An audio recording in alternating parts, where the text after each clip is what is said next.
And we're live finally after 2 weeks of being away, 2 Sundays of being away.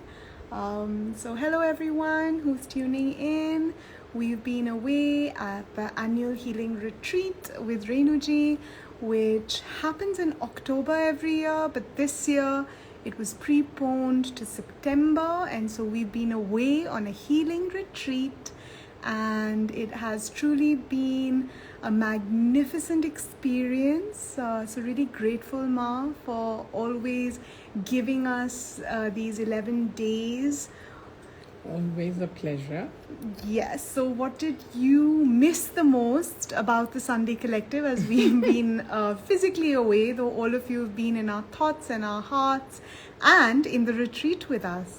Yeah, and I've been thinking of the collective consciousness of all the people, and I've been sending them a lot of healing, because we did a very interesting retreat this time, because it started with creation.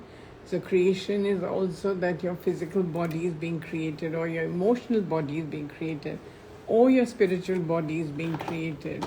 And a lot of mental speculation and mental work and mental opulences were manifesting.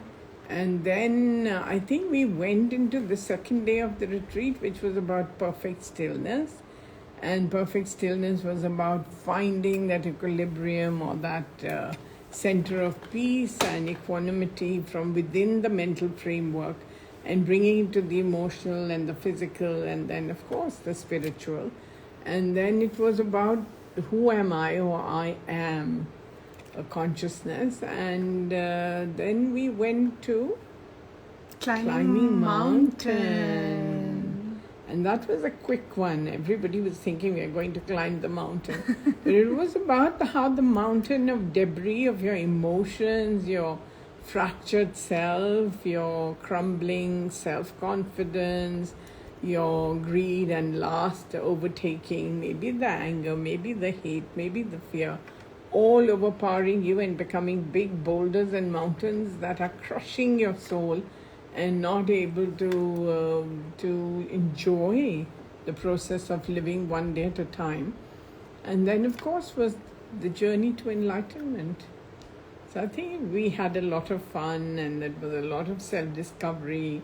There were lots of exercises and, revelations, I think, through the process of conversation and interaction, because we were a little bit limited, because we were all doing all this on Zoom. Yes. And through written matter and, some informal groups of some of us coming together to question the reality. I think that was one of my favorite parts of the retreat, where we had these intimate groups with the master, with you as our guru guiding us. And of course the meditations that really, I think Zoom has highlighted that it is across time and space. And then of course the healing, the inspiration to connect again and again under your lineage, in the order of honesty, to connect to all the healing modalities that you empower us with. And that's a question that many people ask me all the time, privately, or DMs, or WhatsApp messages, or even during the Sunday Collective. So Ma, with your permission, I'd like you to take us on an understanding of, firstly, what is healing? When we use the word healing again and again, do we mean prayer? Do we mean mantras? Or do we mean something beyond that? And what is that?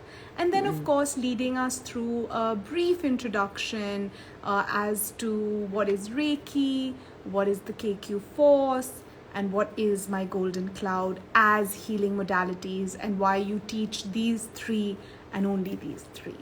So it's basically, I started my healing journey with just talking about prayer and mantra, and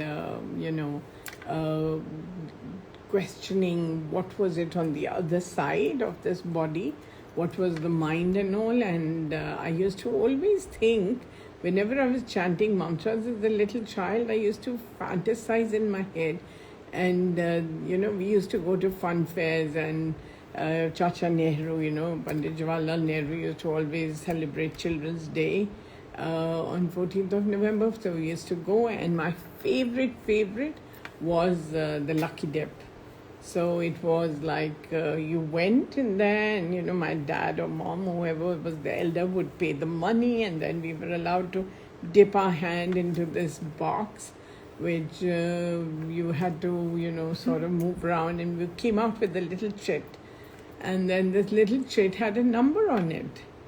And sometimes it didn't have a number, so, you just lost your chance at being lucky. And then this number there would be a big table where it would be, everything was kept on different numbers, and you went and your number, and then it was like a brilliant moment. Then you had either a teddy bear or a toy or a box of chocolates or sweets, or sometimes just balloons. And sometimes, there were many things in those treasure hunt days, lucky dip days. And then we grew up a little bit, and then, I used to think, okay, I pray, and what is it like? And then it was like a treasure hunt, that the mantras were like, you went to a party, and then you were given these little rules, and then you had to go, and you had to unravel. Then you had to use your brain, and then you had to go, then you had to find the next chit and the next chit. And then one day you discover that you found the treasure. So, when I got connected to Reiki, it was like I had found the treasure, and everything was perfect, and it was going to be about loving myself and loving the universe and loving everybody. And then it came to teaching everyone how to love, how to treasure themselves, how to, fathom what it is that they are going through. And then came this, everybody was like very materially oriented, that my family, I want this, I want that. And then I was thinking every day about, it's a very nice healing modality to teach people for self-love and how to love the universe that they're living in. But there is something missing about some of them not getting to where they really want to get. So there's a big bundle of this climbing mountain that I was talking about just a little while ago.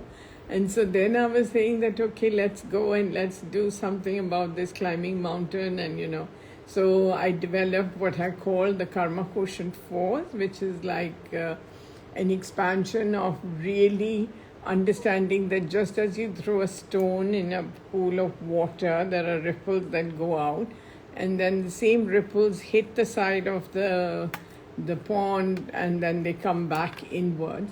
So your karma is like that. Whatever actions you do, and they go out, and then there are ripple effects, and they come back to impact you.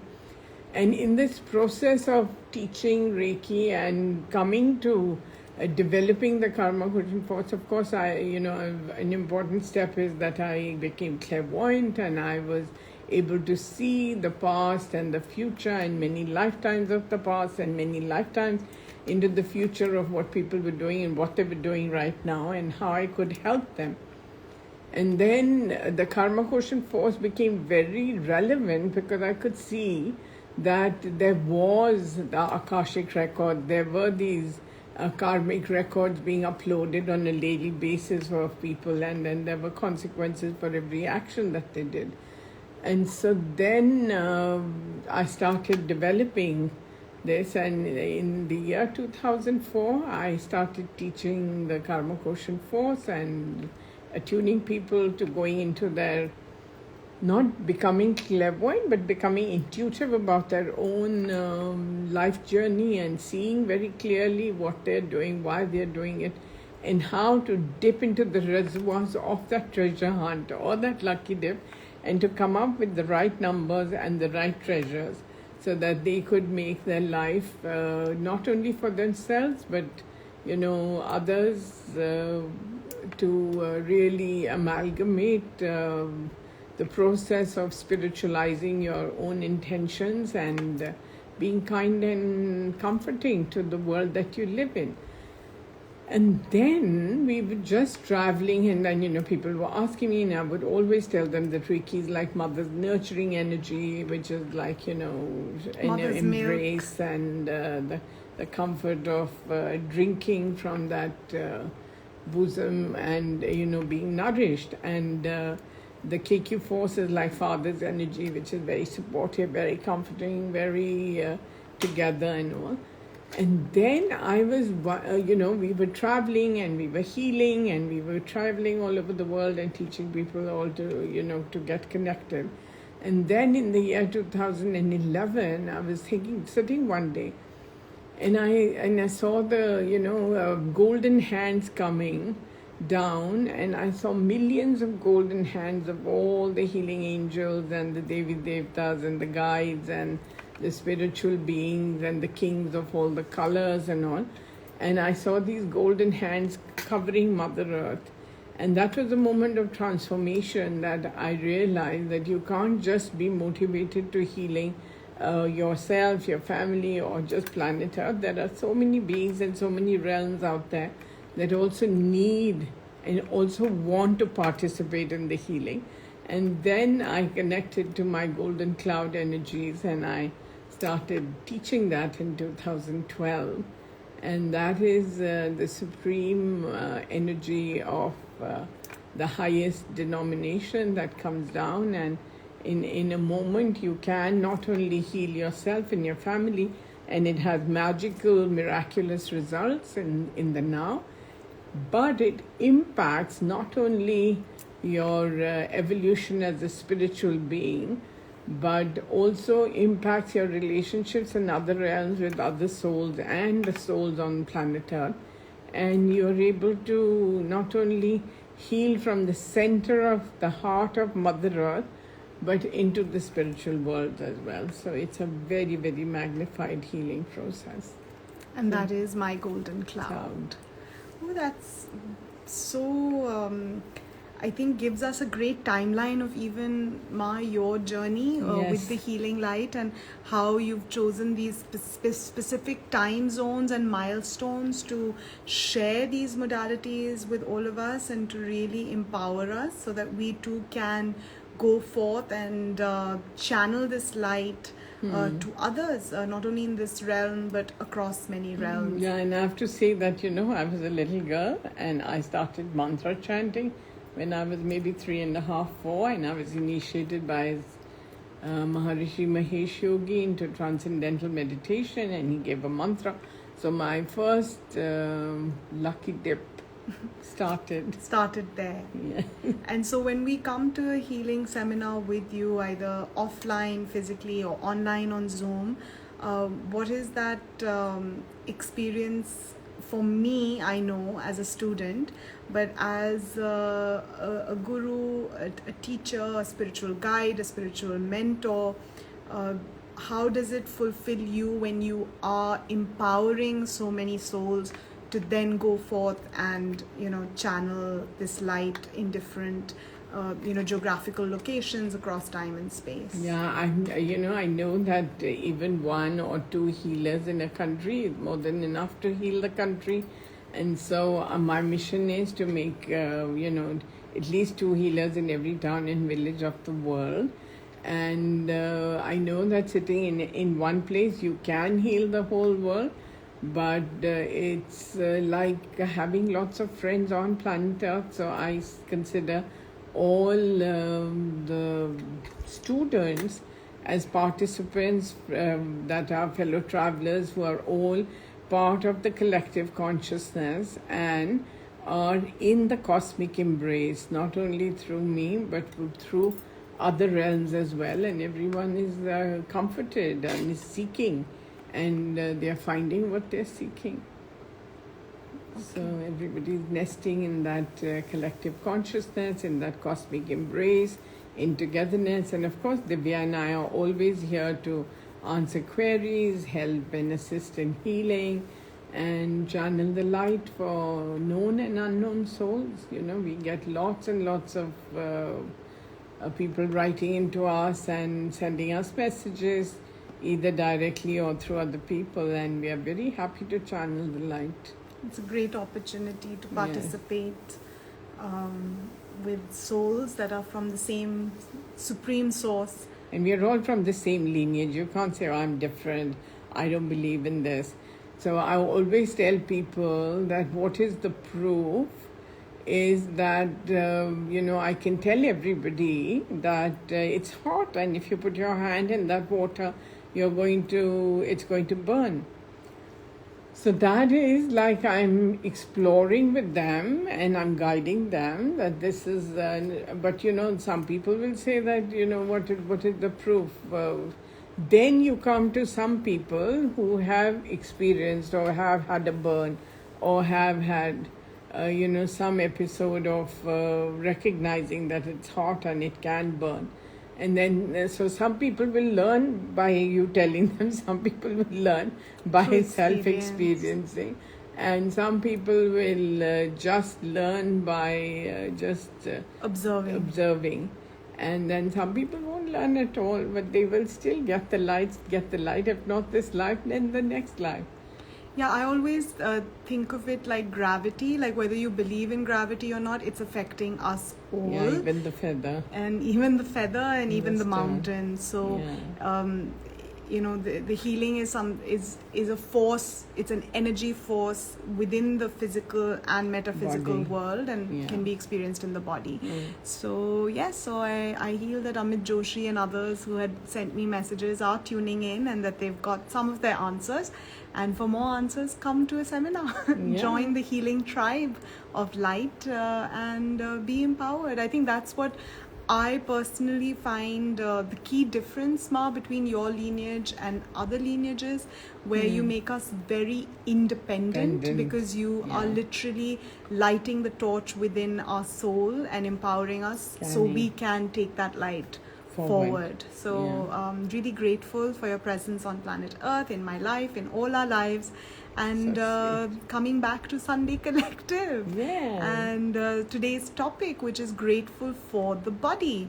So welcome everyone on Facebook and Instagram and others who are listening to this on other devices at other time zones, in other spaces, and welcoming each and every listener and viewer and wanting to begin maybe by throwing it to the collective that what are your questions today, what have you brought to the collective consciousness and collective healing mission, and what is your relationship with your physical body? I think maybe starting there could be quite a great place for us to really understand where we are with our own physicality and how we are moving through this world. And we've already got a few healing requests, Ma.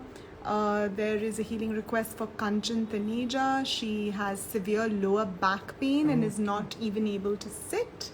And then we have Achal and his family requesting, including Payal Bansal, requesting healing for Gunjan Gupta, who's just gone through her uterus surgery. And we have lots of loving messages from Pooja Khan, Shubhrita Bhargava, Dr. Mona Bhatia. Love you all. And many, many others. Miss you. Yes, missed everyone and missing everyone. So as we wait in. So happy to connect. So I, want everyone to sort of maybe begin by thinking about how we interact with our body. Like, I can tell a story. I can tell a story about a pair of crows who used to live. This is a story of the physical realm. Yes. And to explore it, we can, you and I can explore it together. Yes. So it's a story of this male and female crows who used to, live on a tree, in a banyan tree, a very old banyan tree. And they had completely, very excited.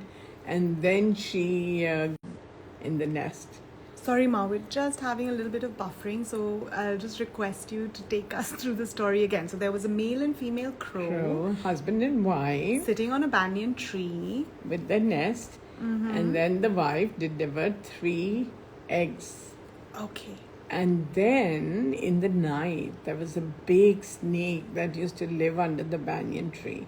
And he came in the night and slithered and gobbled up the 3 eggs. And then the wife was devastated, and she was saying that this is very sad, and why is this happening to us? This is the 3rd time that it's happened, that I've laid the eggs and the snake has. We have to do something about this. So the crow was thinking, and his wife was thinking, and they were feeling very helpless. And then suddenly remembered that far away in a cave, there was a jackal, friend of theirs, who used to live, and who was very cunning and very clever, and was always giving very good advice to everyone. So they went flying, and they went to the cave, and they said, "Hello, we have arrived." So their friend the jackal was very happy to see them and said, "Yes, what can I do for you?" So he said that, this is very sad. This has happened the 3rd time, and we just can't bear this loss of, our babies not coming into this world and not having their bodies. And, we really want to teach them how to live and how to, become souls and fly in this world and enjoy and, see the world. So then the jackal said, "Okay, I'm going to give you some advice." So they said, "Yes." He said, "You told me once that the queen comes to bathe at the river just near the banyan tree." So they said, yes. So he said, "Okay, so this is what you have to do." And he told them what to do. So husband and wife went back. They sat on the tree and they were waiting for the morning sun to rise and for the queen to come with all the little princesses and all. And so they would they disrobed and they took off their jewels and they put them on the side of the thing. And they went into the water. Into the river. And then the crow asked his wife, "You know what you have to do?" So she said, yes. So she said, "Do you know what you have to do?" He said, yes. So she flew down and perched herself where all the jewels were, and she picked the most shining diamond and pearl necklace and took it in her beak, and she was pretending to fly. And then, while she was taking this necklace away, the crow was making the most hysterical noise to catch the attention of the queen and all the maids in waiting. And then the lady crow was flying with the necklace very gently. She was flying to this banyan tree. And then the queen was saying, "Gods, the crow's taken my beautiful necklace. Go catch the crow. And in all this excitement, guess who came out to see what was happening? The lovely snake. And as soon as the snake came out, the lady crow dropped the necklace just where he was. And some of the guards came running, and with the thunder and the sound and the earth, the snake was a little alarmed with the vibrations and wasn't sure what was happening. And just then they said, "Oh, the necklace is just near this terrible snake." And before the snake could know what happened, they killed him.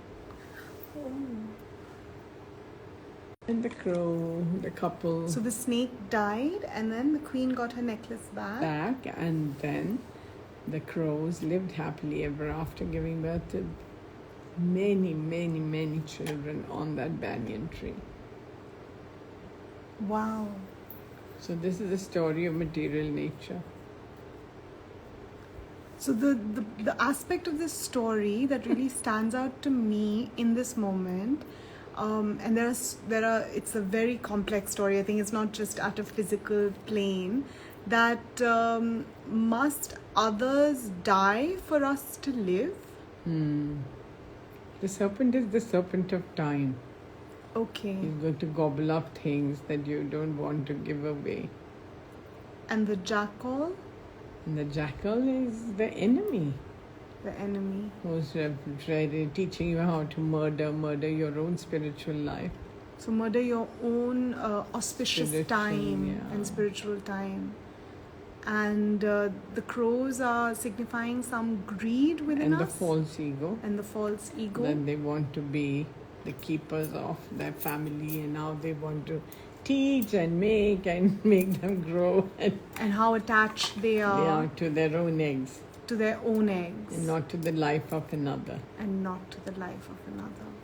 Yeah. And then the queen and her children and her entourage and the royal guards Are signify all the our different mind, our planets corrupted mind. and our vanity and our jewels, which we consider our jewels, and we are so attached to them that we could take the life of another just to get it back. Wow. Mm-hmm. So that makes This me is- pause and think about how we create our own physical identification with our homes, with our bodies, with our things and our objects. And yes, inviting any and all questions regarding the story. If it's triggered something within all of you and you'd like to ask Ma a question, we have Rupam Pandey who's saying, wow. Yeah, it is a wow.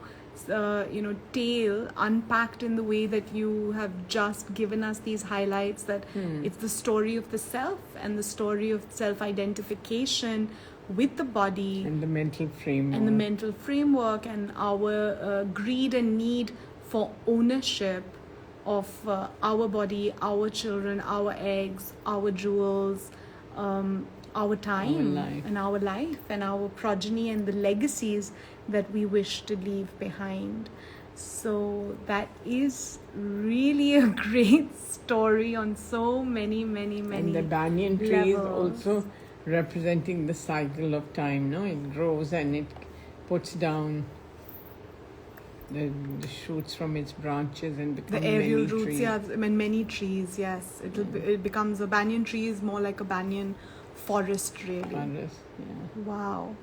And as I wait for people to ask their questions and share their thoughts, we have Dolly Oberoi who joins in, who says, Okay. hello ma'am, requesting healing for depression.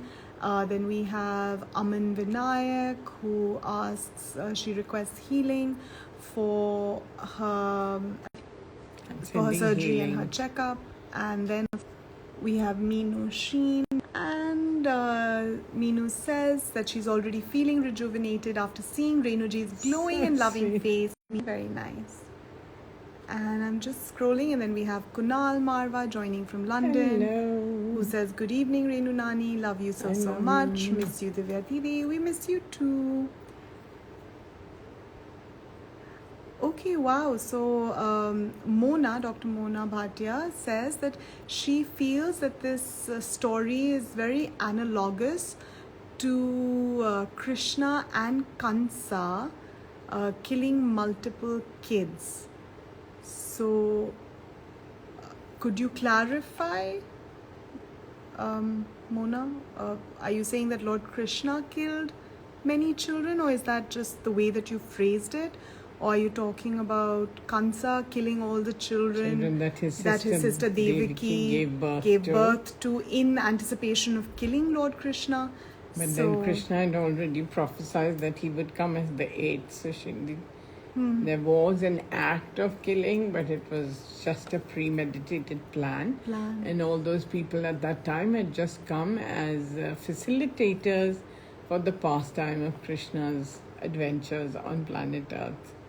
So I think you have to look at it a little bit differently. Yes, so we have a few more saying that from Ma, Chandigarh. yeah, he's saying Ma Anju had a miscarriage, please heal and help her. Okay, lots of love. That's very sad. We will send lots of healing. Yes. And we have Sakshi Chaudhary, who says, Ma, how can we do our karma without being associated with the doership attitude? Right? So it's a Why do you have verbose question. Yeah, very complicated. Yes. What does it mean, doership? Oh, I've cooked this paneer sabzi, so you should eat it. No, you should just look at it, and because I don't want you to eat it, I don't want it to disappear from here.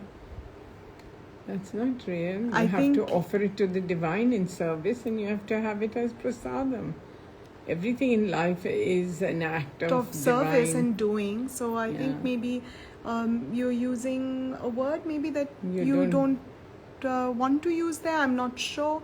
This is the joys of having typed up conversations. Yes. But Sakshi, to simply answer that if you're going to get up in the morning and you're brushing your teeth, you do have to have a can-do attitude that you are brushing your teeth. You can't wait for someone else to come and and brush your teeth for you. Or wearing clothes. Or wearing clothes. So all activities are you taking responsibility for those actions. And that is what karma is ultimately. Yes, Ma, am I right? Or would you like to Absolutely. clarify No, further? absolutely. I think that's the quite easiest clear. way that I can Put it forth. forth for her to understand. And of course, if there are any other follow-up questions by Sakshi or others on karma, we're happy to Take them on. and journey with all of you this lovely evening. And we have Pooja Khan who says, Ma'am, I have been struggling with weight issues and I send myself healing to be of a healthy weight. Where could I be going wrong, as now this weight bothers me? I seek your blessings and guidance for the same. You have to first and foremost not worry about the weight. You have to worry about what is your relationship with the food that you're eating.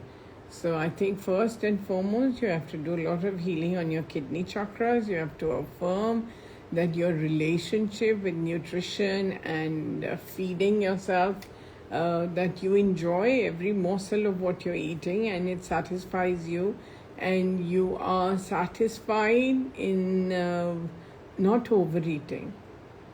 So when will you stop overeating is when you're satisfied and your connection with your vagus nerve in the brain and your stomach is aligned and there is no stress and no anxiety. Because when you're saying that I have to be a certain weight, you first have to break it down. There are many steps to this. The first step, of course, is to have a healthy relationship with the food that you're going to eat. But even before that is a healthy relationship with what you're going to cook. If every day you're going to cook rice and potatoes and then expect that they should not affect your body, they are going to affect your body. So to also understand what it is, what is a balanced meal and what you should be eating to promote health in your body. And then, of course, to give the same food to your family so that they in the future don't have similar problems that you have. I think that what is very, very important is to love yourself. Because when you become a healer, it's about, first and foremost, is about loving yourself, then loving all the flavors that the divine has given us, and with the fruits and vegetables and grains and whatever other, whether it's paneer, whether it's chicken, meat, whatever you're eating, whatever is your structure of diet, to portion control and also to be satisfied with what you're eating.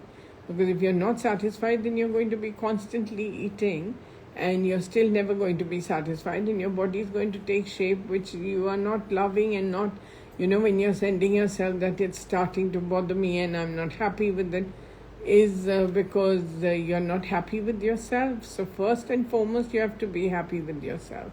You can't keep, I think we covered this law of attraction situation in the retreat, in the aspect of creation, that what is it that you're really creating? What you're really creating is an immense dislike for your body, immense disharmony with your inner self, and criticism, which is not going to bring you satiation and satisfaction and love, and intuitively somewhere there is a bubbling spring somewhere that's telling you, Pooja, do something different. So when you're not doing that something different, then at one level there's a lot of anger that's generating, which is further going to create stress and going to create certain hormones in your body that are going to take you away from the satiation aspect. And the other is that the fear, you could have a fear of eating, and then you could be angry, you could be hating your body, you could be looking at other people who are thin or fat, I don't know, whether it's I'm Whether you presuming want to that put on weight or you want to lose weight. It's the same programming Program. that you are putting these 5 steps. So we explored that it's very important to see yourself in the retreat. I'm just sharing a Yes. small glimpse. Please. It's very, very important to see the truth as it is, but at the same time not to multiply for transformation. The second step is that not only do you have to see the truth, you also have to hear very carefully what is the conversation that you're having with yourself internally. So, your ears are there's a functionality of hearing what you're speaking. Now, where are you speaking from? The tongue and from your mind and from your throat chakra. You're, creating a symphony of music, and then the nose steps in and it starts to smell or the fragrance of distaste And this is and at the nose of dissatisfaction, self-recognition, and then comes your hands. How are the mouth? What are you doing with your fingers? Maybe with the fork, spoon, whatever instruments you're using, tools, chopsticks, whatever tools you're using. That's a byproduct of your interaction with the food. And then comes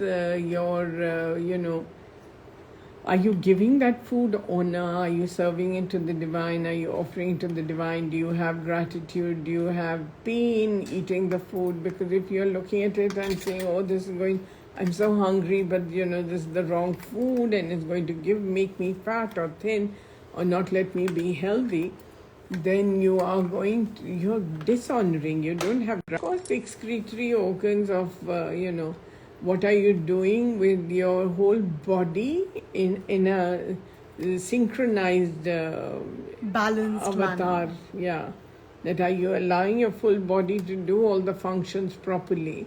Or are you just looking at, how you have to eat more and how you have to have or some you have pleasure. to eat less and not eat at all. So it could be Two extremes of the same root cause of a lack of recognizing that this body is a very precious vehicle for this Gift life, from and the it's divine. the gift from the divine, and we are its caretakers. And so I think start with that rather than fixating so much on the physical aspect. I think we must begin on the mental and emotional aspect. Is that And this came up in a big way in the retreat, that finally, if you have gratitude even for the rice and potatoes, it has and you put some healing in it has the power to give you all the nutrition that you need, and you can very happily be living on it for the rest of your life, and you could be very healthy. But if you keep saying, oh, this rice and potatoes is so bad and make me fat, but I'm so addicted to it, and this is all I can afford, and why is my luck so bad, and why is it I can't, have some better food? But it's, according to your scripting of your design for your life, how are you going to change it? You're going to just add the healing. You're going to put the healing in every morsel that you eat, that you're satisfied and you enjoy, and maybe you can learn new ways of cooking that rice and potato to formulate, special ways of cooking it. Because somebody had given me a gift of moong dal, which is the green mung beans. Mung bean. And we had so much of it, and we were wondering what we were going to do and how we were going to consume it. And then Divya and I were every day innovating and, looking at new recipes on how to cook that dal. Sometimes we were, using it for making moong dal chila. Then we were doing sprouts. Then we were doing a salad. Then we were doing some tofu with the sprouts. And we were using it in different recipes and innovating, and it was really healthy. And we had moong dal, and even today we have moong dal every day, the green moong. Yes, ma'am. So it is very sweet. Yes, so Pooja says, grateful, we'll start with loving myself, and we'll be grateful for everything and heal more. A good place to heal is to heal your feet. so that you can walk away from this thinking and away from this self-torture, and you can walk away from the prints of your footsteps that you have made in the past. And it can be magical if you can just turn, whether you turn left or right or you go backwards, doesn't really matter. You can start again every day. And of course, kidney chakras are very, very important, that you have a good ability to digest whatever it is that you're thinking and digest whatever it is that you're eating. Beautiful guidance, Ma, I think, for all of us. So thank you, Pooja Didi, for asking that question. And then we have just some loving messages from Aruna Dayal. Parveen Paul says, here comes the sun. Anahita sends her love. And love you all. Have Ruchi Gulati, who says, how resplendent you look. So much. And then we have Maneet Kaur, who asks, Ma, whenever my health has been affected, it affects my mind directly. I feel very weak physically and emotionally as well. What should I do? You should definitely put some red cloth under your pillow so that your mind doesn't get disturbed, and it's brilliantly activated to think of all the positive things that you have to get done in the day.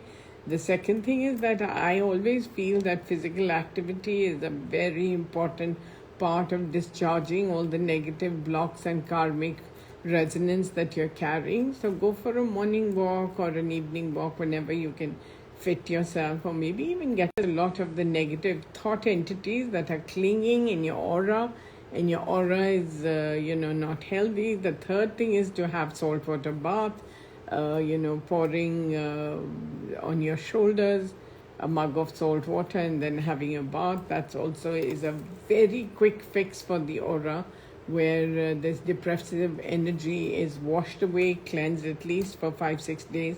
You'll be free of it till you start manufacturing. Remember that the manufacturing factory is not shutting down when you do any of these procedures, but the cleansing and the waste disposal is taking place.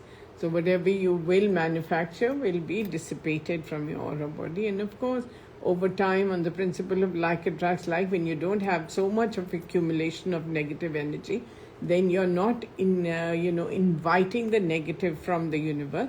Then positive energies will reestablish themselves in the root of your banyan tree. There will be the serpent of good time.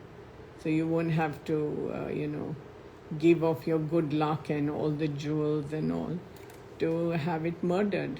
So you will wear the jewels, you will have a beautiful nest, and you will enjoy your life. And another good fix is to drink lots of water. I'm grateful, Ma.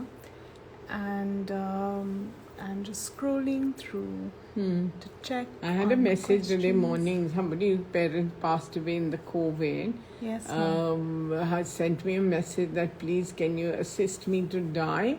Because I want to be where my parents are. So, because we never sent them anywhere alone, and now we've sent them to the other world. So I was smiling because, there are so many, many, many angels and helpers of light. And maybe the souls that have transited to the other side are not even thinking. They've met so many friends and they may be having a great time, saying that, we've left those beings behind. So, of course, people who are left behind want that attachment and that. So I think that a good place to start is to give lot of chanting of mantras or doing healing.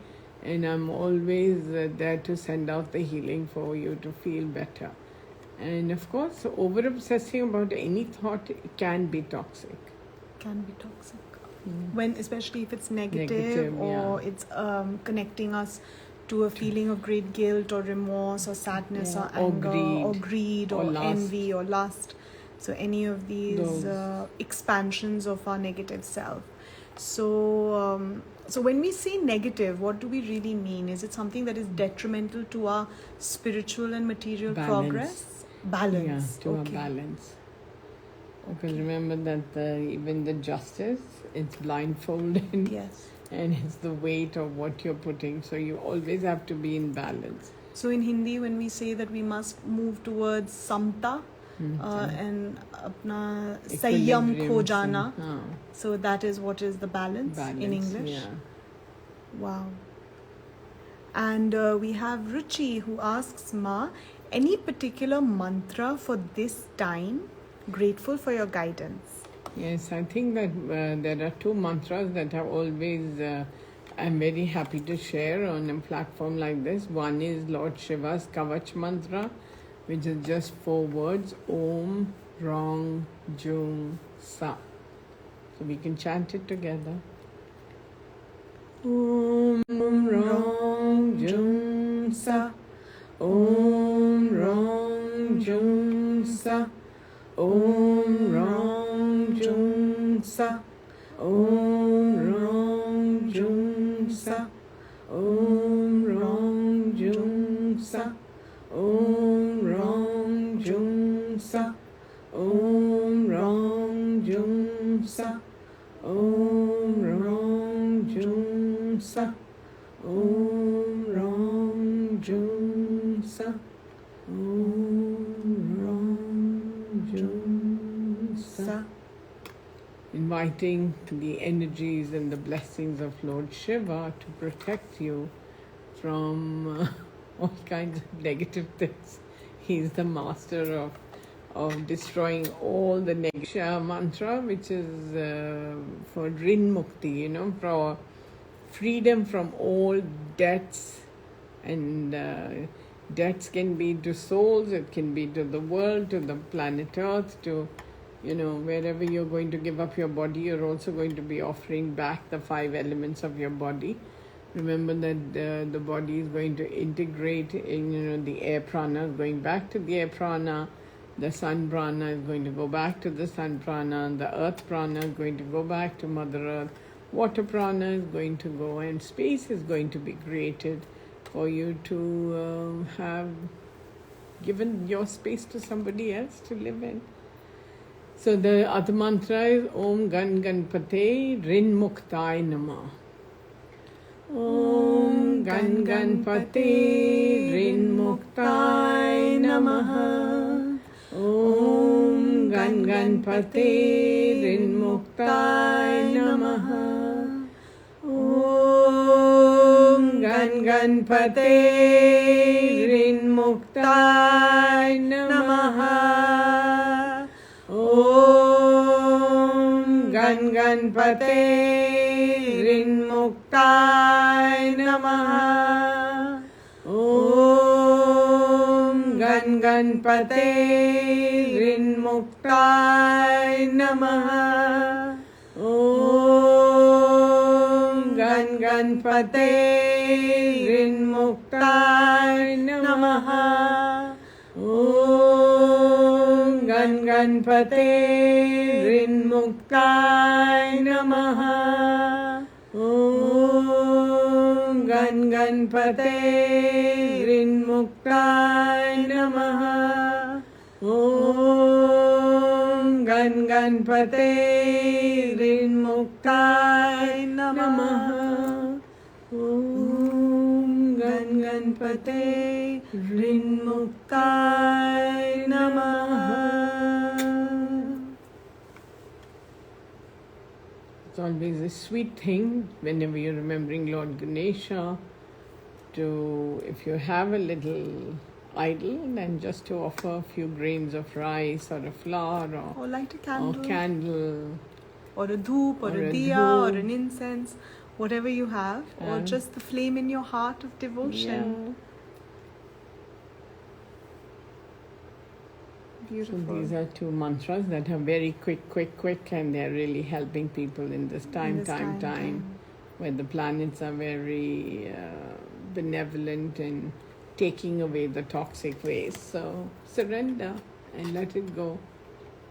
Beautiful. And so Ruchi says, thank you so much. And we have another loving message from Dolly Oberoi.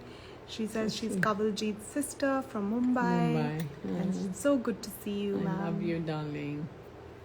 And we have Yogesh Vadva. Hello. And he joins us on Facebook saying, "Good evening, ma'am. What should I do when I feel depressed?" I think this is a most pertinent question, I think, across time and place. So what should we do when we feel depressed? Maybe a 3-step program if we're not healers and if we are healers. So if we are not healers, then definitely, if you can't have a saltwater bath, at least dip your feet in salt water. So this could be sea salt or common salt? Common salt, 2 tablespoons in half a bucket of water. It can be hot water or cold water, depending on the season. Yes. Hot water is recommended, and to just dip your feet in it, and it will take away a lot of the depression, feeling you very relaxed, give you a nice sleep, and you'll get up feeling very, very happy. The second thing is to definitely go for a walk. It's all got to do with your feet chakras. Depression? Yeah.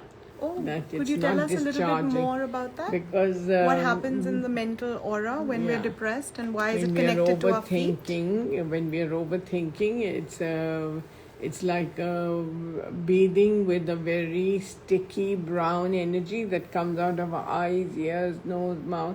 And it starts to cover us, and we feel very, very, very heavy and tired and like not unable to move and maybe even get out of bed. Yeah, and so it can be very, very toxic. So a good place to start is to have a saltwater bath. If you can't do that, dip your feet in salt water, and lighting a candle, like Divya said, is a very good option, or agarbatti, and creating some fragrance. And I say that to remove yourself from the place where you are. So to go for a walk, or to even visit a friend, talk about something other than what you're thinking about. And the third thing that I do recommend to a lot of people who are feeling very depressed is in their left wrist to tie a black thread, which is twirled 7 times. So that there is, because our left hand is the receiving hand, so whatever negative thought or ideas or helplessness that we are inviting is coming from a left hand, is the left wrist. So we should definitely, that can be like an amulet or a protection. And if you're in Delhi, you can take it from the healing center. We'll be happy to give you blessed thread to tie. Very grateful, Ma. And then we have Preeti Arora, who has a technical question regarding the chanting of the mantras. She says that, "Ma, please guide us. Do we always have to chant the mantras loudly?" No, we can chant them internally, but I do state that minimum of 11 times, and you can do 21, 27, 54, 108, or as many times as you like.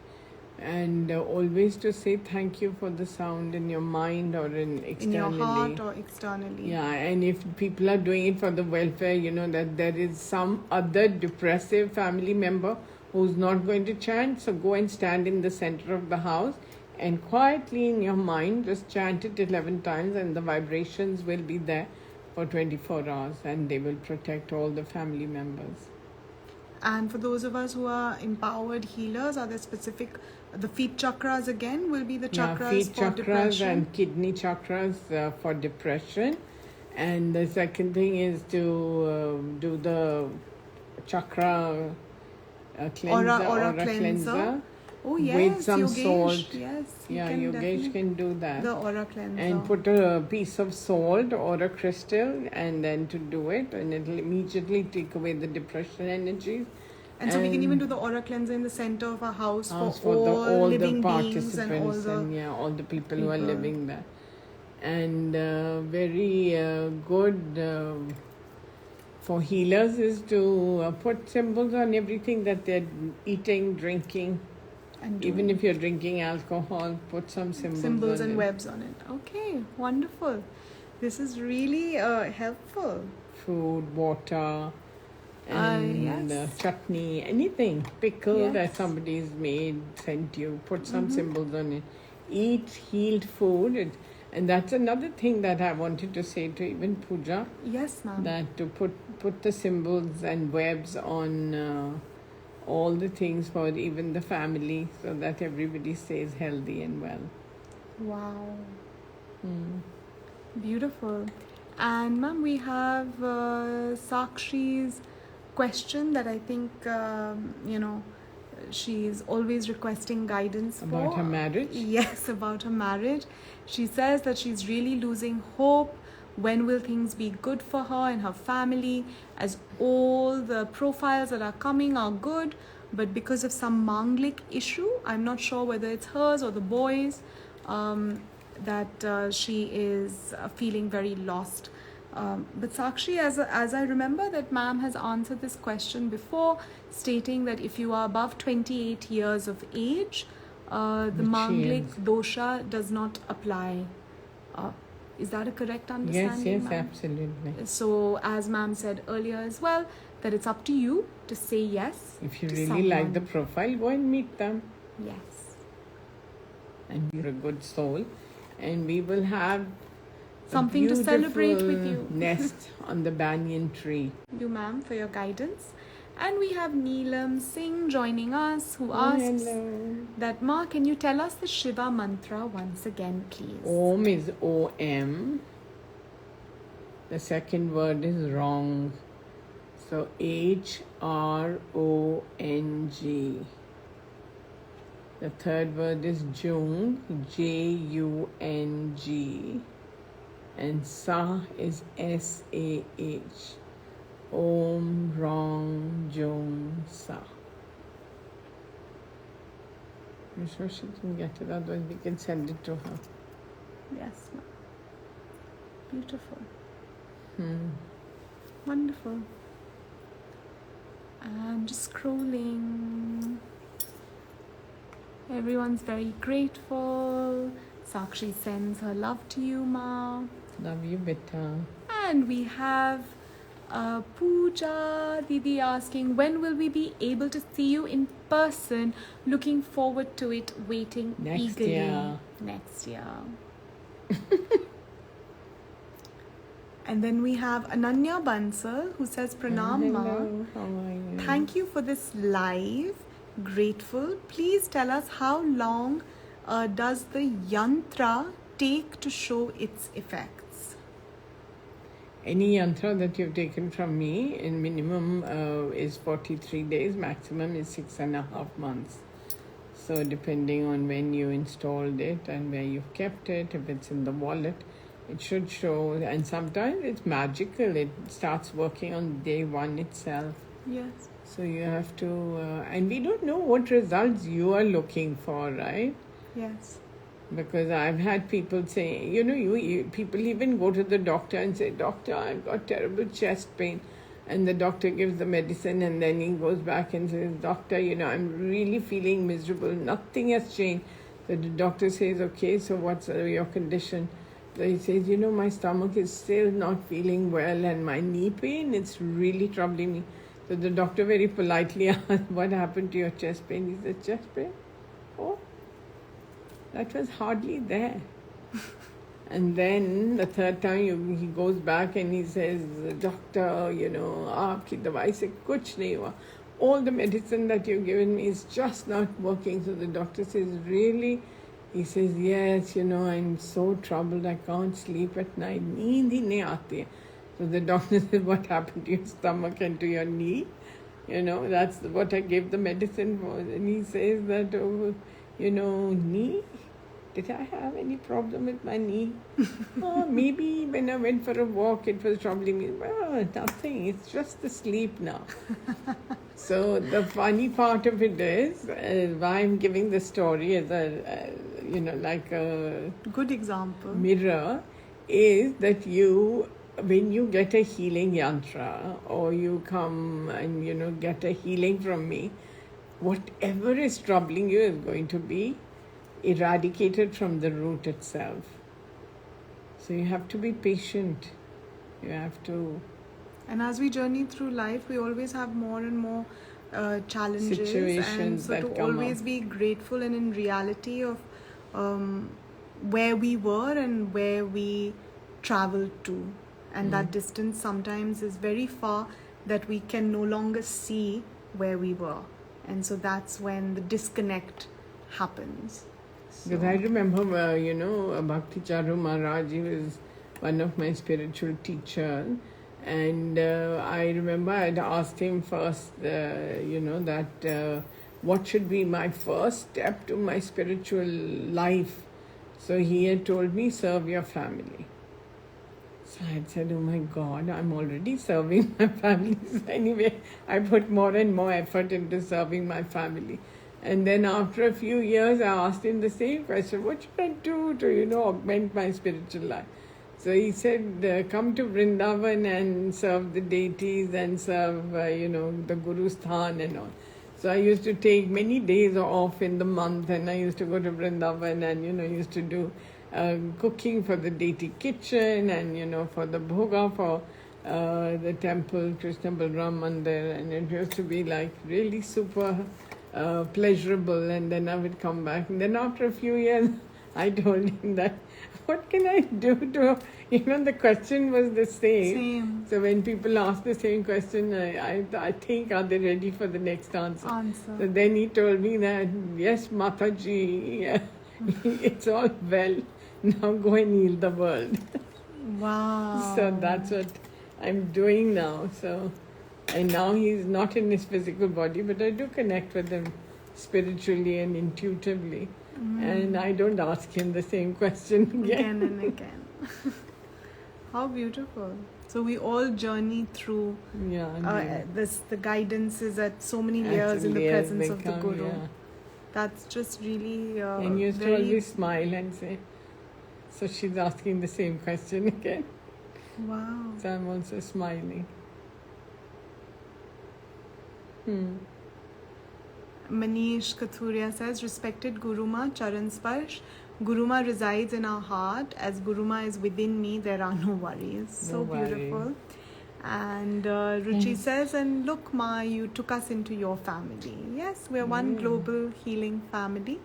And Preeti Arora has a request for healing, saying, Ma, please bless Shan to get his student visa for Canada, as we are losing hope. No, he'll get it.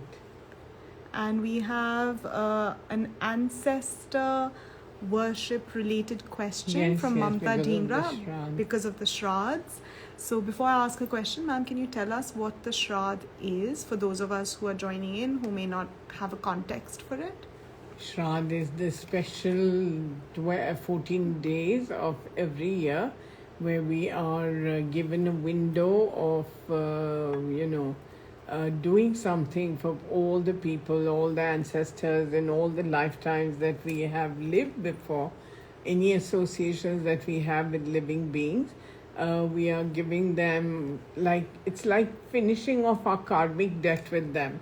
If there's any residual debt that's left on behalf of our family members and ourselves, we are offering, some prayers, some mantras. We are offering some food grains. We are offering some cooked food. We are offering some money to the Panditji who is facilitating.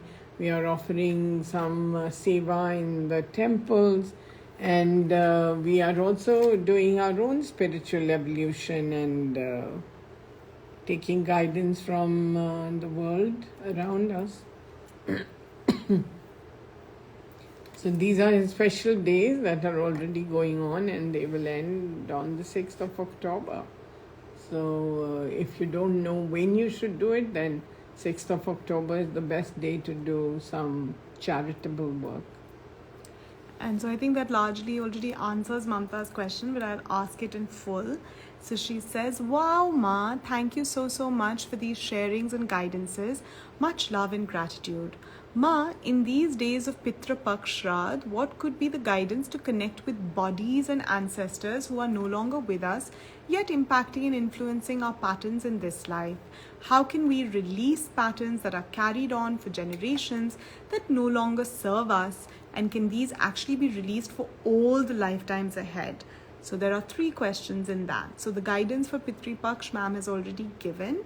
that if you are a practicing Hindu and you have family members that you have lost, and of course as a woman, since I know that you're married, you can only participate in the Shraddh of your Ankur's, husband, Ankur's side of the family. And if you do want to participate for your side of the family, the best would be to do it on the 6th of October, which is the last Shraddh. So you can donate clothes, food, follow rituals and ancestor worship protocol that's sweets, gold, sugar. There are so many things that you could, I guess that's a very long conversation to go into the rituals, but as a practicing Hindu, I'm sure you are aware, and whatever is followed in your household would be appropriate. And then your second question, that how can we release patterns that are carried on for generations that no longer serve us? I think this is always serving you. I think they come to bless. They don't come to take anything from you. Yes. You are giving because you want to be a participant to transform you want to serve material. them. Yeah. It's not, they are not serving. To honor them. Let's put it like that you want to honor them. And it doesn't have to be just from this lifetime. It has to be from all the lifetimes that you have taken, from many births. Before and after. So you can do. And then your third question, that can these actually be released for all the lifetimes ahead? So the only people who do their own Shraddh in advance for their lifetimes ahead, including this lifetime, are those individuals who are taking sannyas and are within a jurisdiction of a guru and a lineage, and are taking renunciation from this world of materiality and desire, and only participating in the spiritual acts benefiting all of humanity. And since you are married with children, you're a householder, that doesn't really apply to you or even me or anyone else listening in, I would imagine. And I would say that my sort of connection with ma'am, your teachings has always been as healers to heal. To heal. Because remember, all the souls are congregating and they're coming nearer to planet Earth from the external realms to bless the human race.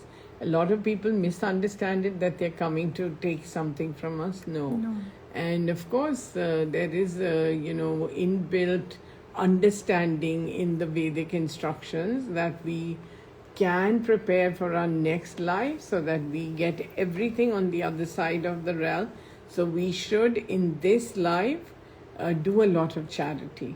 So these are 15 days in which you can do a lot of charity, you can do a lot of prayer, you can do a lot of, healing for the ill, the abandoned, and the hungry, homeless. So participate with an open heart. Not just that, for my family. It should be for everyone.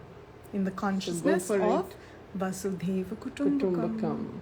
The whole world is my Loka family. samasta sukhino bhavantu is another mantra you can really do. Loka samasta sukhino bhavantu. Loka samasta sukhino bhavantu. Loka samasta sukhino bhavantu. Loka samasta sukhino bhavantu. Loka samasta sukhino bhavantu.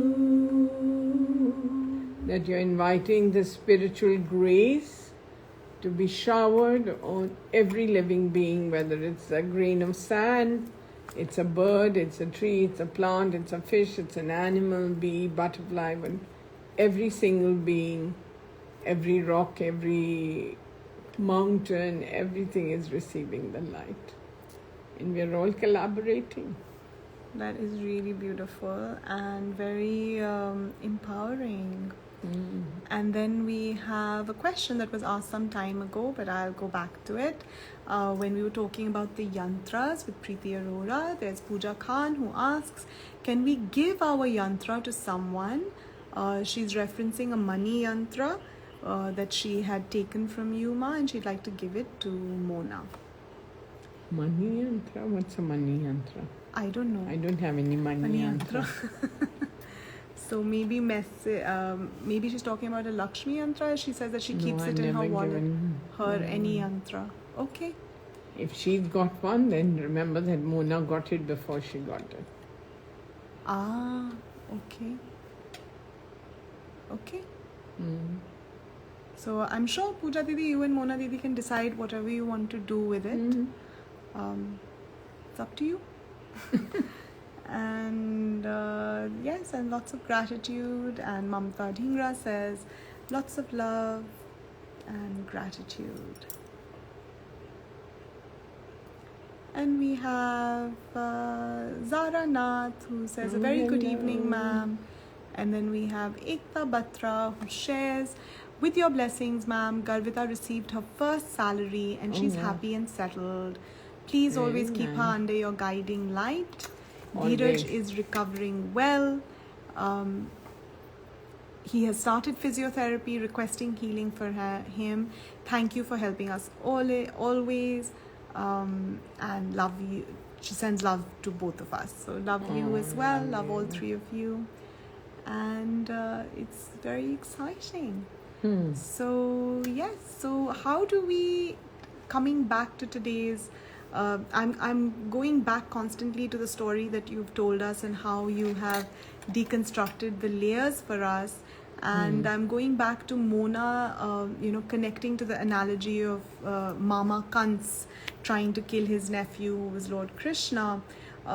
I feel that the two stories are actually not connected at all. Yes, so I just wanted to clarify that one is of greed and vengeance and wanting to usurp power, and the story that Ma told us today is actually about our own self, looking at the mirror of the self and the mirror of the mind, and what is it that we are attached to and what we want to possess, starting with this very body. So Mona, come back to your body, come back to your relationship with your body, and start there. I think don't run to myth and magic, run to this moment, and run to Mona. That is you. So I thought that I'll just bring everyone back to that consciousness. And my question would be, Ma, that how do we connect to the collective body of the entire human race as one body and one mission? And do you ever see that culminating together for us to have one purpose as one human race, undivided? I think we are at a very magnified space when I look at it, that everybody is so interconnected. I think more than 70% of the people on planet Earth have phones, and maybe they even have internet connections, and they are able to collaborate and talk to their loved ones and keep in touch and all. And there is a collective consciousness where everybody is resonating with what they can do to further enhance their own abilities and their own patterns of unification with the new ideologies, new thoughts, new ways of dressing and fashion, and how the colors that they're going to use, and how they're going to augment their living spaces, and how they're going to bring nature into their homes and take their homes outside into nature and things like that. And of course it brings me to the Stone Age, and when man was living in nature, in the caves and in the forests and on trees and everything. And then we became stable on the banks of rivers, and we started doing agriculture and everything, and living our lives in the ways. And we are now formulating that we need more machines and more what was it? Divya was saying that her phone has taken the artificial intelligence in her phone. Yes, my phone and my laptop have sort of decided to sync automatically. So I didn't even like connect them. So I'm trying to figure out how to disconnect them, because if I'm doing some work or editing work with videos and things on my laptop and my phone rings, now it's ringing on my computer even though I haven't synced them with Bluetooth, nothing. Oh, So I'm wow. trying to figure out the magic of AI. So I'm just taking that as an analogy and saying Yes. that actually every human brain is synced into every other human brain. Oh wow. And we are all awakening and we are doing things at a different layer of consciousness. And then we are all becoming a little bit more intelligent and more psychic, more intuitive.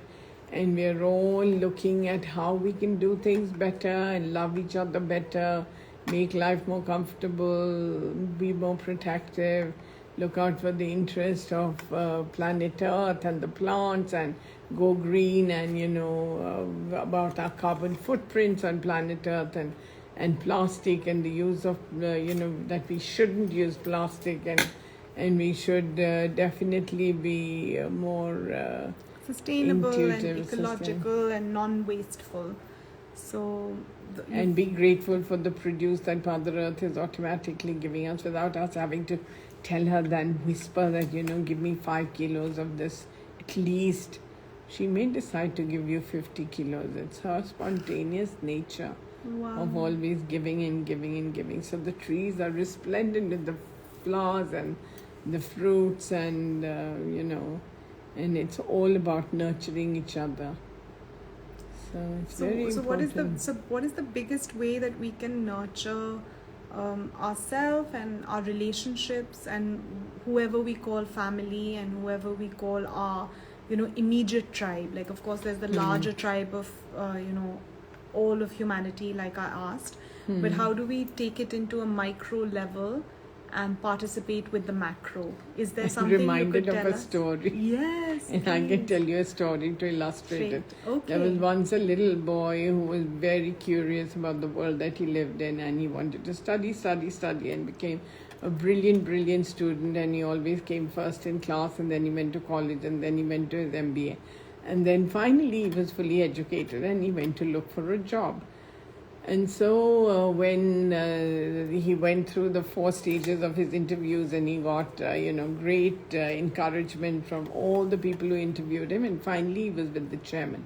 So when the chairman looked at all his achievements and all, so he said, "Did you get scholarship?"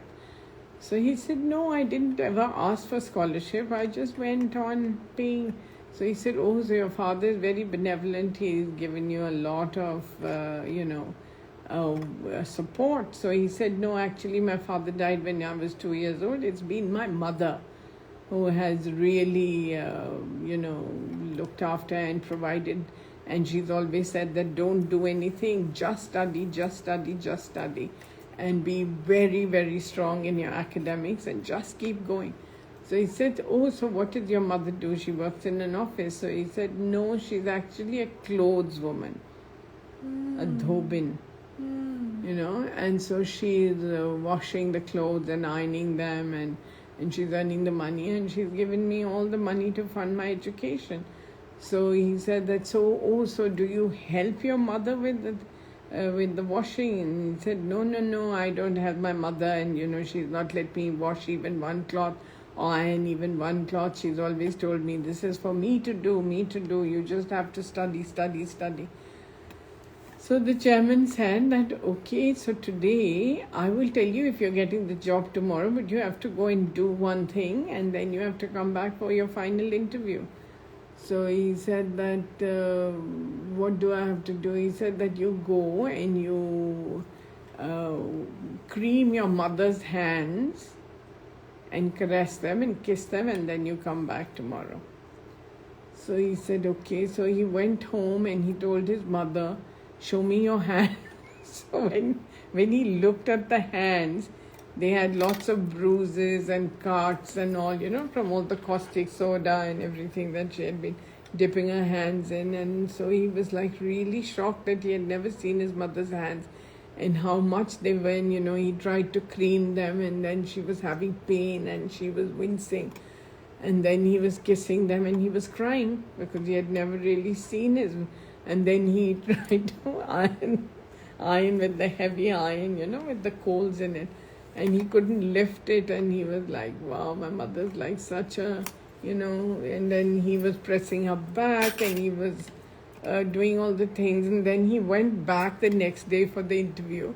So the chairman smiled because he could already see little tears in his eyes. And so he said that, what have you understood? So he said, I've understood 3 things.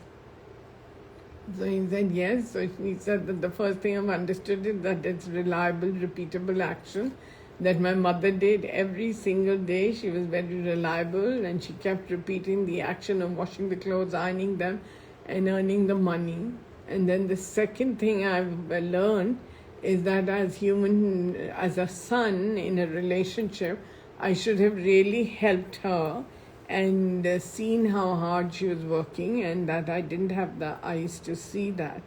And he said, and the third thing, he said that I've had evolution, that I'm going to be very compassionate for every living being on planet Earth.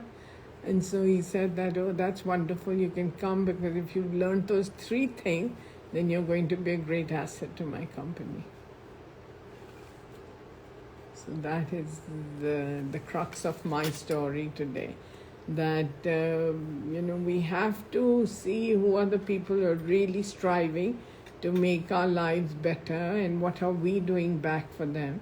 Just having tears in your eyes isn't enough. You have to really go out there and help and collaborate and do the action. And finally is that you have to do it for everyone, not just for your mother and just for, oh, I've had this moment of realization and I'm going to help my mother wash the clothes. And of course, they lived happily ever after. Mom never washed any more clothes because he had a great salary, great job, and he kept her in great comfort, but he always caressed her hands and creamed them every night. So it's the care and concern that then ignites realization or humility. Of what you have received from the hands of another, which may have been bruised and broken and tired, but the reliable, repeatable action continued forever and ever. Wow. So that was when you were asking that question and said that, there has to be a circle of life, and you have to really honor and respect those that are within that circle, and to understand what how you can collaborate with them and assist them, and not say, oh, I never saw, so was it really my responsibility? Yes, everything is our responsibility. We have to go out there, we have to look, we have to search, we have to dig, we have to find, because remember that lucky dip and that treasure, it's happening all the time. So to reach into the light, yeah. and to really what I'm taking away is that we are only concentrating on what we are receiving, the gifts and the blessings that we're receiving, that we don't really look up or even look in detail at the hands and the person who is supporting us and doing so much for us, and how we can really give back in the circle of life. And I think that this story has just totally hit the heart, and also hit a moment of realization of action, that we have to go into the world and into our environment and really perform acts of seva, of acts of service. And without that, it will and is a very selfish existence and journey. So then we get trapped in that circle of self rather than that circle of all and everyone. Yeah, the world may be saying just study, just study, just study. You don't do anything, just study. And that doesn't mean you shut all your faculties off and just study. You have to, look around. You have to see how you can assist, how you can serve, how you can comfort another and give them the association, the love, the unconditional support of patterns that of our presence, of our time, of our care, of our Love. concern, and of our love. So we have Kavita Raizada, Binu Lad, Shribrita Bhargava, Anita Thapar, Ritu Gautam Chadha, Sachi Shukla, Meenu Sheen, Bhavna Baveja, Purti Sinha, and others, saying that it's such a beautiful and touching story. Thank you, Ma, Ma'am, Renooji, for sharing this. Grateful. So we are at that magical time where we have 30 minutes more with you, Ma, on this Yay. beautiful Sunday. And so opening it up again All to the everyone, collective. for the collective to ask their questions, personal, general. And we have our first question from Parveen Paul, who says, Ma'am, how do the last 3 months of this year look? We're really Great looking, question. Yeah, and, it's very interesting that 29th of September onwards, things are slowly going to begin to get better, and then slowly at the end of October, we do have Jupiter and Saturn separating. That should be a lot of relief for a lot of people on planet Earth, whether it's with their health, with their business, with their money, even with their debt, with insecurities, broken relationships. I feel that everybody is going to come together, and lot of bank help coming, financial help coming from the external spheres. And so it's going to be like a very, very good time. And by 25th of November, a lot of more strength. And I think by 6th of April next year, we should be like exiting a very dark phase for humanity, and we'll be coming into the light. And I think it's going to be very glorious. And the only advice I would say from now till then, don't fight and don't take too many loans. Even if the banks are willing to give you all you need. But of course, if you want to buy property, that's it's very doable, because it'll all be paid back in time. Okay. Businesses are going to grow, and especially for her. Okay. Work hard. Work hard, Parveen. Reliable, repeatable action. And I'm coming for that coffee. Yes. We have Sheetal who says, Hello, ma'am, and lots of love. And she also has a question. Yes. She asks, can we change our destiny? Yes, of course we can change our destiny. It's if you somebody tells you that this is hot water, don't put your hand in it, and you don't put your hand in it because you know that they know something more than you, then you've already changed your destiny. Otherwise, you would have a burnt hand. So listen to the guidance. And destinies change. Even a Saradon can change destiny. I love you that. You may have a headache, and you may want, the headache is planning to stay with you, kissing your temples and your head and saying, oh, I love you, and you're like, oh, tying the scarf, and then somebody tells you, there's a headache medicine called Saradon, and if you just have it, I'm not recommending it over there, neither am I advertising for it, I'm just taking an example. And then you pop this Saradon, in 20 minutes your headache's so much better not to come back again. So even that is changing the course of your destiny.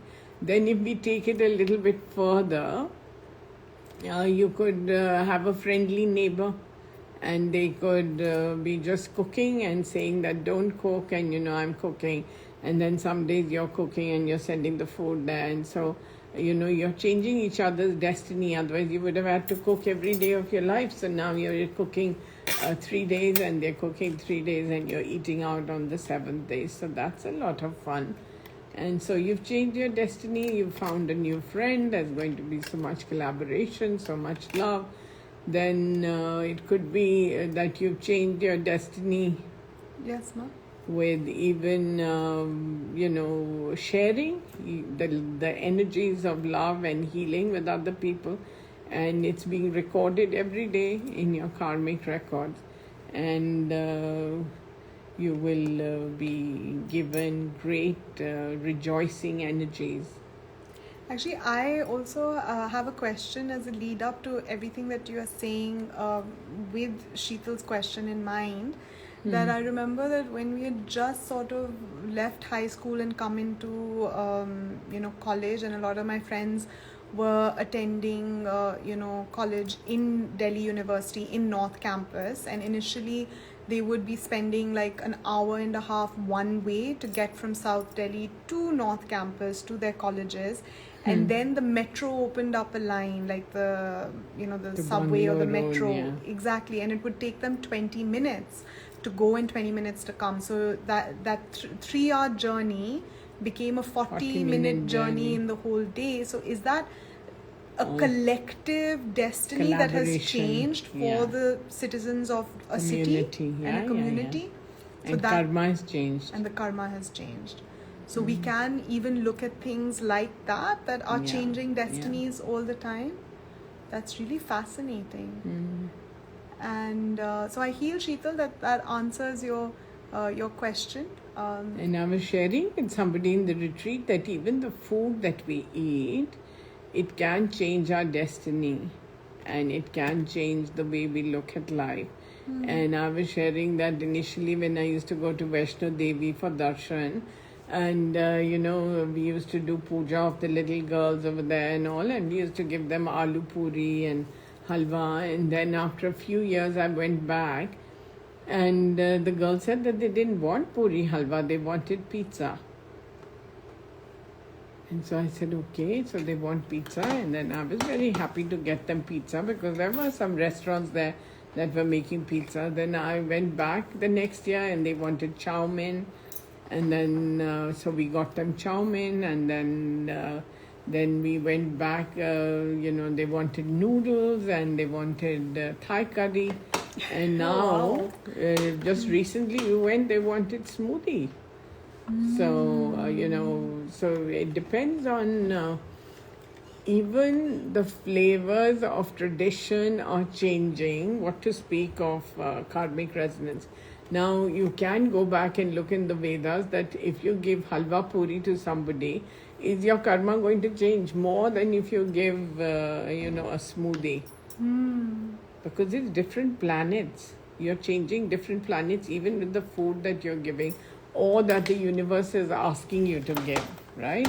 Yes. So sometimes people will give something that is asked, and sometimes they will insist, "Nahi, I'm only going to give this. You want to eat, otherwise go away." Oh, wow. So that can also change your karma, how you're resonating with somebody. Absolutely. It's the same as you call somebody for dinner. And I remember once I'd gone to Sheetal's house, and her mom had made a very exotic dish which I had never had before. That there were cherry tomatoes and French fries with the bhindi ki sabzi, which was, I had never had bhindi with potatoes and cherry amazing. tomatoes. It was amazing. It was one of my favorite dishes and still in my memory. Yes, ma'am. And then somebody would say, so what's so important, And I could say that it's the crown chakra and the root chakra with the heart awakening. And, I could look at it completely different, and it still gives me pleasure. And so karma has changed. Every time I think of mom, I send her healing. So something for her is also going to change. Beautiful. And so, ma'am, Sheetal has two sort of follow-up questions. Yes. And she says, love you so much as well. And so a follow-up question is that she asks, I'm just scrolling, ma'am. She says that are certain things just gated, are they just asserted no matter what we do, since we don't have 100% free will? And in particular, she wants to know about her own destiny. She says that, does my destiny support me?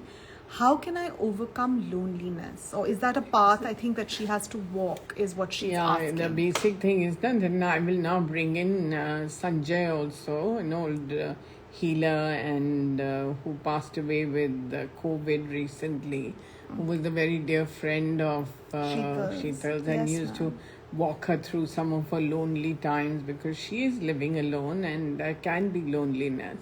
So now he's gone to the other world. So I think that it's magnified this situation, that You don't have a go-to person who's going to listen to you. And also he was a healer, so he was giving you healing, and he was changing your destiny, and how much healing you were giving is going to now change the destiny of his family, who need the healing, who are missing him, and maybe they're financially in some difficult situations. I'm not sure, but it's coming. So when you do the healing, what is going to change? Your loneliness is going to change, your financial situation is going to change, because you're spreading it out and you're helping and you're looking at all the other things. Now, if you just, like Yogesh Vadva was saying, that he's depressed and he doesn't want to move and he doesn't want to do anything, so then you are going to continue to be enjoying that pleasure of depression as well, because that's also an energy that somewhere as a soul consciousness we have invited into our destiny, and we have written in our book of karma that we will enjoy it. So when you become a healer, you have to sweep it out, you have to brush it off, you have to salt water bathe it, you have to cleanse yourself of these thoughts, and you have to always go back to the light and the healing, and know that this too shall pass, and it does go away very quickly.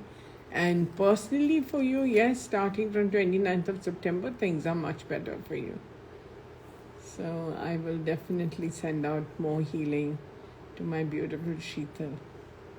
And to Sanjay's onward journey. Onward journey, yes. She does say that I miss Sanjay every day. Yeah, yes, I miss we him miss too. him too. Love you, Sheetal. God bless. And we have Simran Sani, who's asking that also, Ma, are we in the endemic stage of the pandemic? Meaning that the outbreaks are only limited to certain areas. Yeah. Yes, it's getting better, and soon we will have peace